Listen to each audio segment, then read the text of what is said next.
Vishnu-Paadaadi-Keshanta-Stotram, shloka 23. Unnamram kamramuchairupachitamudabhudyatra patrairvichitraihi Purvam girvana pujyam kamalajammadhupasyaaspadam tatpayojam Yasmin neelashma taralaruchijalaif purite keli buddhya नालीकाक्षस्य Nabhi सरसि वसतु नश्चित्त हंसश्चिराय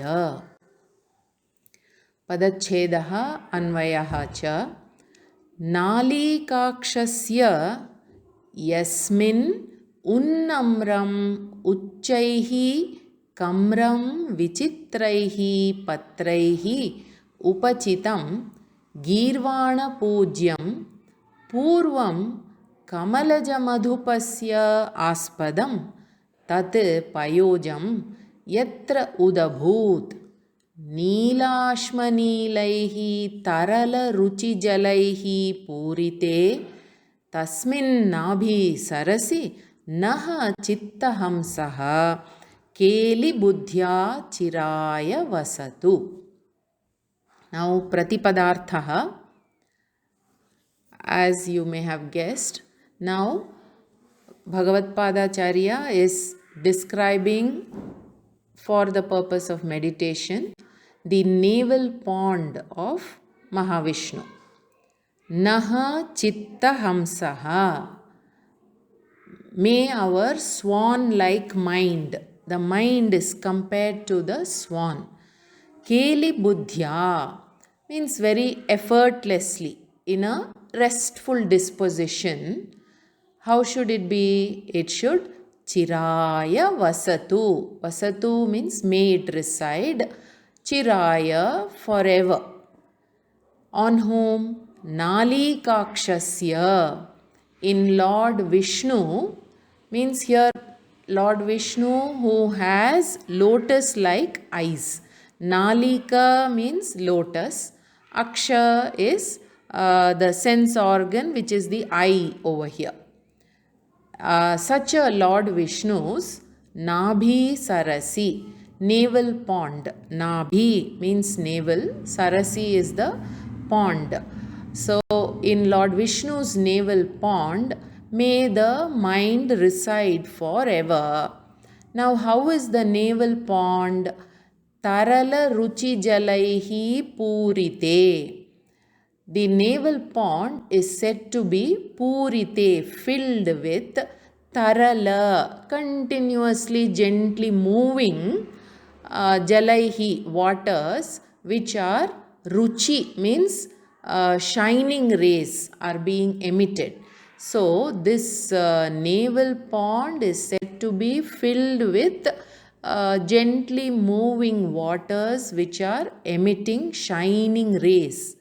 And how are these rays and in color, and from where are they coming? Neela ashma neelaihi. They are neelaihi, bluish in color. Like what? Neela ashma, like the deep blue sapphire gemstone. Then further, yasmin unnamram, in this pond, from that pond facing upwards, uchchaihi kamram, this very well bloomed, beautiful tat payojam, that lotus flower, yatra udabhut, from where or in which pond this lotus flower came into being, or it appeared. Udabhut means appeared. Yatra, wherein. Vichitraihi patraihi upachitam. And this lotus flower itself is described as being set with many thick petals of different sizes. Now, because this lotus has just bloomed, it is very fresh, and we know that in freshly bloomed flowers, the petals will be of different sizes. They are just beginning to bloom. So, that is denoted. And then, Girvana Pujyam. Girvana means devatas. Pujyam means very aptly to be worshipped. Now all the devatas know that this lotus is born out of Mahavishnu's navel pond, and Brahmaji is residing there. So therefore the devatas are worshipping Brahma. Aspadam, the abode, the lotus flower being the abode for Brahma, which is mentioned as Purvam Kamalaja Madhupasya. Abode for whom? For the Purvam means the firstborn. And who is that? Kamalaja, born in that lotus, is Brahmaji, who is referred to as Madhupa over here. Madhupa means the honeybee. It is like as though Brahmaji is the first honeybee who is seated on this bloomed lotus flower in order to enjoy the honey, fresh honey. So now we will look at the descriptive meaning. So as I said, Lord Vishnu's navel is described as the pond in this shloka. Lord Vishnu's body being dark bluish in complexion, the pond water is described as blue waters which are rising up in abundance. Then the body is shining. So it is as though shining blue rays are emitted by the body, and this appears like blue waters are filling the navel pond. Further, this blue is said to be similar to the deep blue of the sapphire gemstone. In such a blue water filled pond, the very first lotus is said to be born. And this lotus is beautiful, abounding in different sized, well grown petals, having different hues. We know that the petals will be having different shades. The very first petal which blooms will be darker in pink, and as you go into the flower towards the center, you will find the petals are more, whitish mixed. So the author says they are vichitraihi, different hues.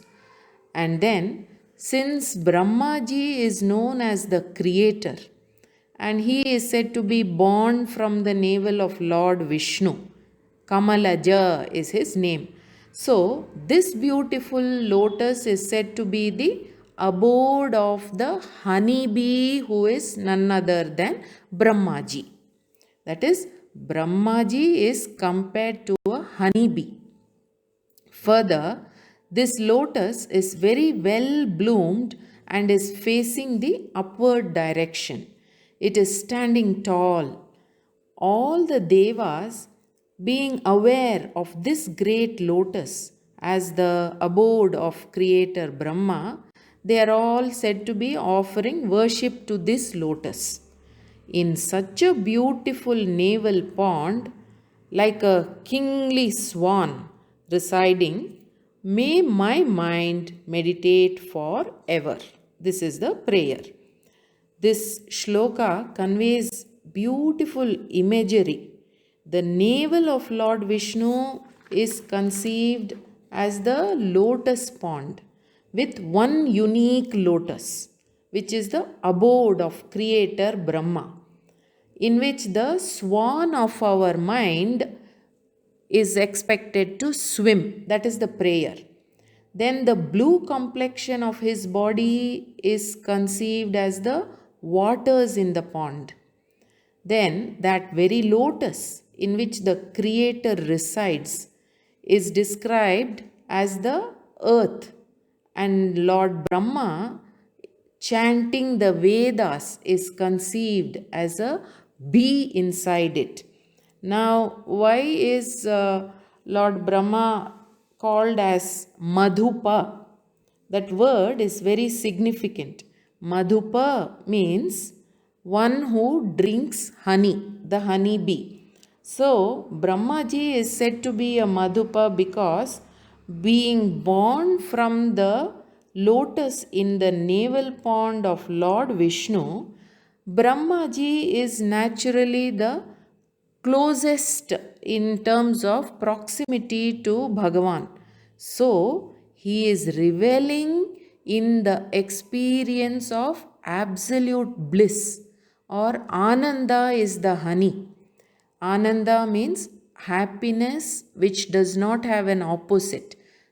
Satchid Ananda is the Swarupa Lakshana of Bhagavan. So, Ananda is the very nature of Bhagavan, and he is so close to that Bhagavat Ananda, and therefore he is compared to Madhupaha. Then the words Chitta Hamsaha Keli Buddhya Chiraya Vasatu. This implies prayer seeking Dharana Siddhi. That is, success in the level known as Dharana in Ashtanga Yoga practice.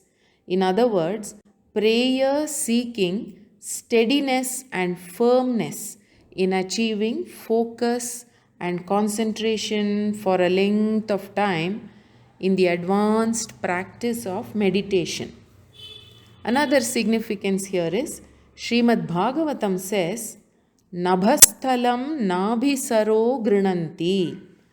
In the cosmic form, the sky is the navel pond. That is, when we personify Lord Vishnu and call his navel as a navel pond, then in the cosmic form, that same navel pond is the sky. It is described as the sky. With this, explanation for this verse is concluded. Namaste.